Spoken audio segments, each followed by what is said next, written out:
The reconnaissance phase. I can see you, but you can't see me.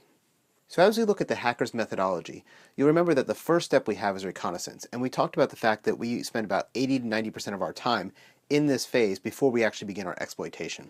During phase 1, we're going to perform reconnaissance. This is our systematic attempt to locate, gather, identify, and record information about our target. This is also known as footprinting, and this is a passive collection technique. We'll do things like using open source research and internet searches like Google. We'll use social engineering, dumpster diving, and email harvesting to collect as much information as we can about the organization before we start targeting the organization for an actual exploit. So what types of information are we desiring? Well, we're going to gather any information we can, but the things we're really focused on are things like phone numbers, contact names, email addresses, security-related information systems that are being utilized, things like if we know if they're using Windows or Linux, job postings, and resumes. So job postings and resumes may seem like an odd thing to collect, but the reason why we collect job postings is there's a lot of information that we'll find there. For instance, if I was going after this company, Technical Innovations, I look at some of their job postings. In this one, there's a system administrator job. And I start looking at the knowledge and skills and abilities. They're looking for somebody who has 2000 or 2003 Microsoft certifications. That tells me they're probably running Windows Server 2000 or Windows Server 2003, opening up a whole world of exploits to me. They're using Unix or Linux and HP Blade systems. Again, that's information that we can find useful as we go through our exploitation. Further down, we see again, there's Windows servers. They keep popping up, Windows workstations, Windows servers. That's going to help me start mapping out what that network might look like so I can start figuring out what kind of attacks I want to generate. And finally, they mentioned shift work is required. Now, what does that tell me as an attacker? Well, if shift work is required, that means that there's people in the building most likely 24 hours a day. So if I was going to try to break in from a physical standpoint, doing it in the overnight hours may not be as effective as I thought it might be. Because they're doing shift work, there's people there, people can therefore catch me. I want to be more careful when I do that, and I'll have to start developing that pattern of life a little bit better so I'll know when the shift changes happen and when people are or are not at work. Some shifts only work 2 shifts, in which case they might work 16 hours of the day, leaving 8 hours exposed. Others work shift work where it's 24-hour coverage. These are the things we're going to have to figure out by looking at that pattern of life before we start an exploit. Because one of the exploits we can do is actually doing physical break-ins if that's within the scope of our assessment. So the second thing we're going to look at here is resumes. Now, resumes may be helpful. There's a couple of reasons. One is if I'm searching for the name of a company and I pull up somebody's resume, I may find an employee who used to work there who may not be happy with their job. I can find out information from them. Secondly, I can look at the type of skills of the people that they've hired before. So while I look at this professional summary and the technical proficiencies, that's interesting but not necessarily too helpful. But when I get to the second page of his resume, I can see that he has his professional experience and educational and training. In this case, I can see that ABC Energy Company that he worked at hired him as a Linux system administrator. He had over 200 Linux systems. He had Red Hat and SUSE Linux. That's going to help me narrow down my scope of exploitation. Additionally, they use VMware. So that tells me that they're using virtualized environments. So even if I break into a single box, I'm going to have to find a way to break out of that box and into the other boxes. That can be difficult. So these are things I want to start looking at. Additionally, he did a migration effort of Windows servers over to Red Hat version 4. Now I know the exact version that they were running, at least during the time he was there. And as you can see in the resume, he is presently employed there. So that would tell me something else. He also has incorporated that into a 2003 Windows Server Active Directory domain. So again, as I'm attacking, I go, oh, he's got Windows Server 2003. Let me look at exploits that can break those vulnerabilities. The next thing I see is that he's using Citrix Metaframe. So with Citrix, that's another client that we would be using, and we can start targeting vulnerabilities against Citrix if we couldn't get in through Windows or Linux. Lots of different options as I go through this guy's resume and figure out where those vulnerabilities are for this organization. So what are some tools we use in reconnaissance? Well, there's lots of tools that exist. We can use things like NSLookup, traceroute, ping, whois, domain dossier, email dossier, Google, social networking, Discover, and Maltego, just to name a few. I'm going to briefly talk about each of these as we keep going, and in our labs we're going to actually play with a couple of these tools as we do a mock reconnaissance phase.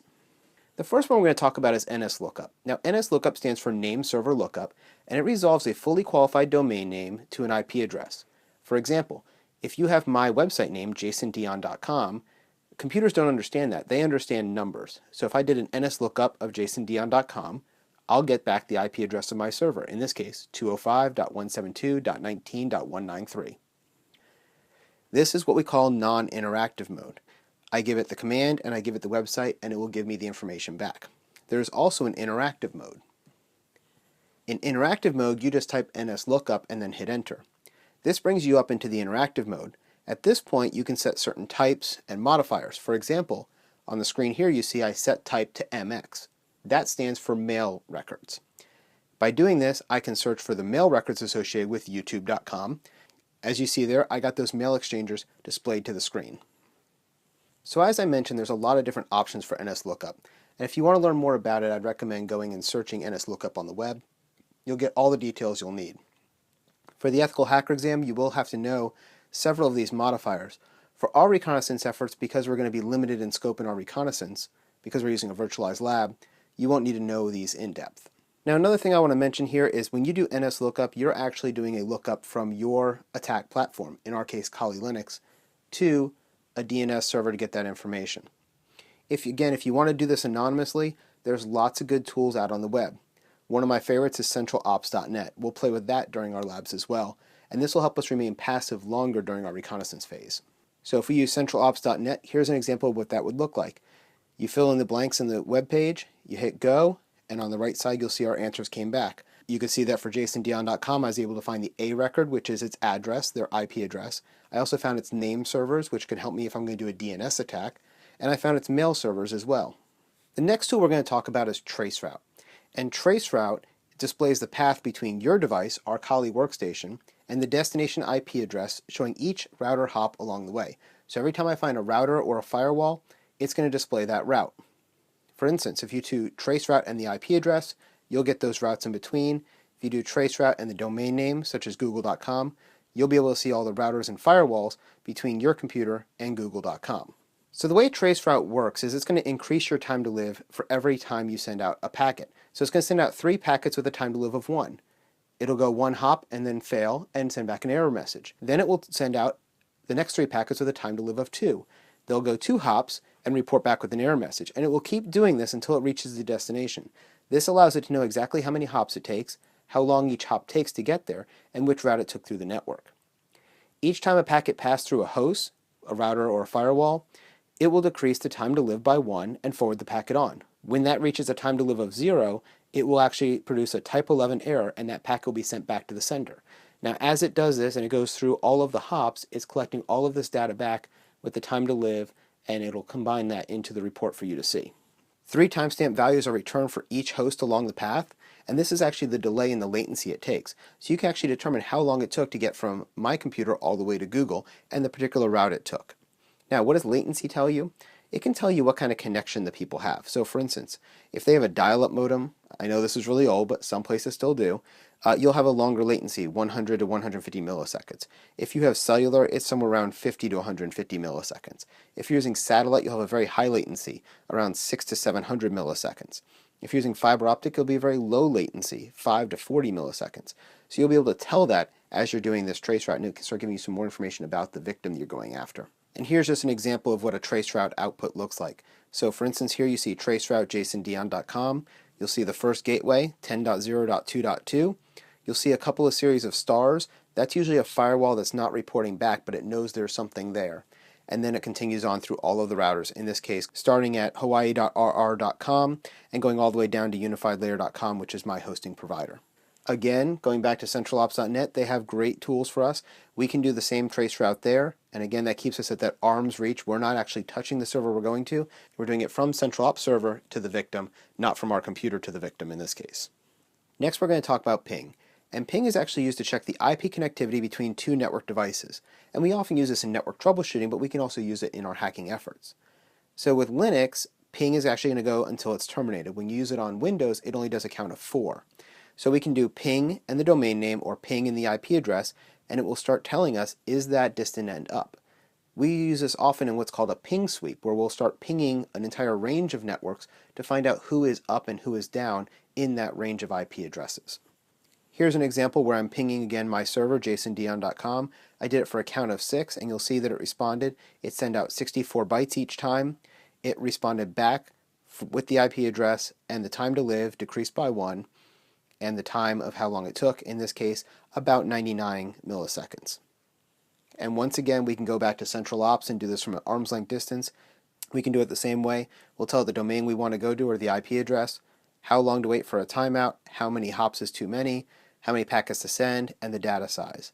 It'll do that information and pop back the displays you see on the right of your screen. The next tool we have is what's called Whois.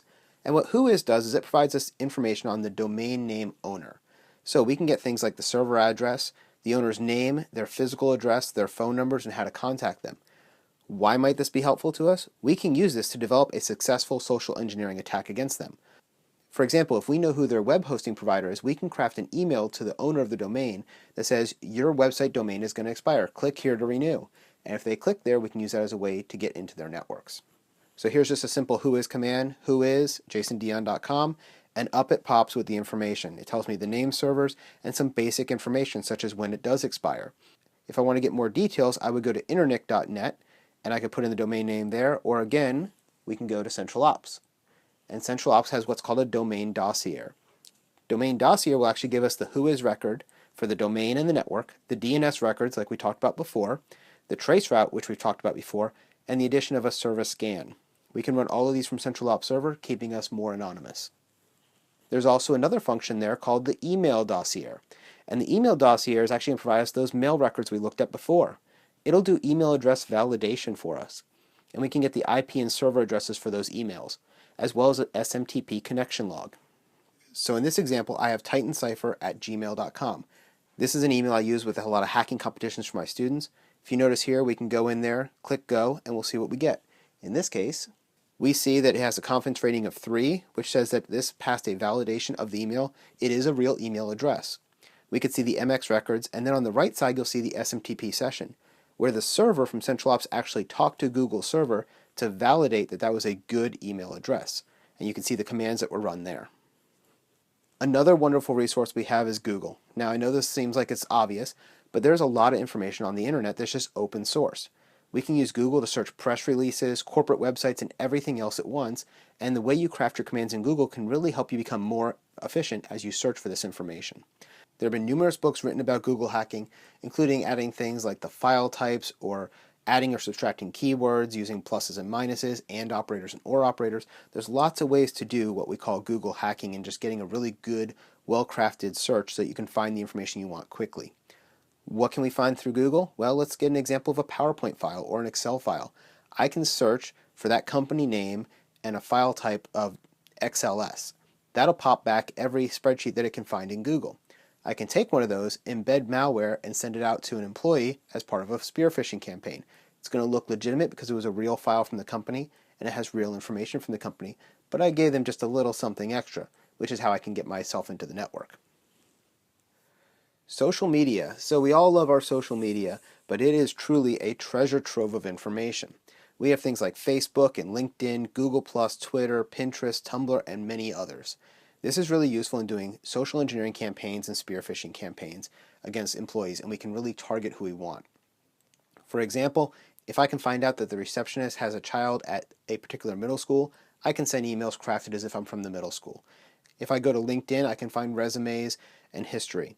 If I go to Google+, I might find some things about what people like to do in their off time, and I can use that to create patterns of life.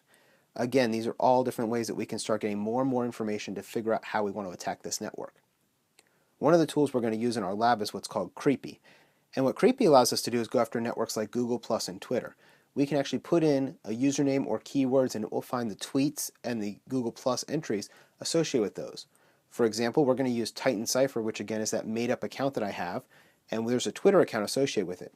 We can go and pull all of the tweets that that person has made, we can geolocate them and start establishing pattern of life, time of day, and where they are and what they do. The next tool is one that comes inside of Kali Linux. It's stored in the scripts folder, and it is a tool written by LeadBard. It's called Discover. Discover combines many information gathering tools with a single script that gives you a menu-driven interface.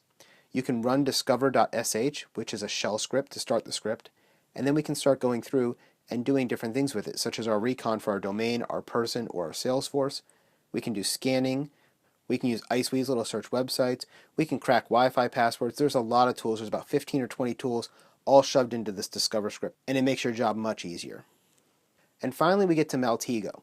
Maltego is a graphical tool that allows you to do some basic enumeration and reconnaissance. It kind of combines some of our step 1 and step 2 steps of the hacker's methodology. Some things we can do is DNS, whois, we can search network blocks and IP addresses, and we can target individuals.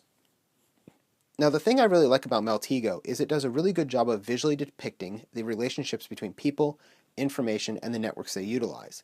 So for example, as I'm starting to build a network map based on all the enumeration I'm doing, I can start putting that in and start getting a feel for what it looks like. Maltego does a great job.